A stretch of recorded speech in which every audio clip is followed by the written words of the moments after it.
દસ્તાવેજો સાથેનું હોય, જે કાયદેસર મિલકતો હોય એ પણ તોડી પાડવામાં આવે છે.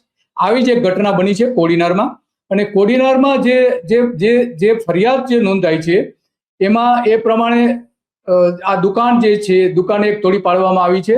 એ દુકાન અંગેની આપણે વાત કરવી છે અને એની આસપાસના જે રાજકારણ કેવું છે એ પણ વાત કરવી છે. કારણ કે ત્યાં જે કરશનભાઈ મુરજીભાઈ સોલંકી એમની જે દુકાન હતી એની સામે કોડીનાર પોલીસ સ્ટેશનમાં અરજી આપવામાં આવી છે, પરંતુ અત્યાર સુધી હજુ એ એફઆઈઆર લેવામાં નથી આવી પોલીસે. તો કરશનભાઈ જે છે એ કરશનભાઈ પોતે ભારતીય જનતા પાર્ટીમાં ઘણા વર્ષોથી છે અને ભાજપને ઊંચું લાવવા માટે એમણે ઘણી બધી મહેનત કરી છે. તેમ છતાં પણ કેટલાક જે એમની સામે જે કેટલાક જે જૂથ છે એ જૂથ પણ, કયું જૂથ છે એ કરશનભાઈ આપને વાત કરશે, એ આપણી સાથે સીધા લાઈવ જોડાવાના છે.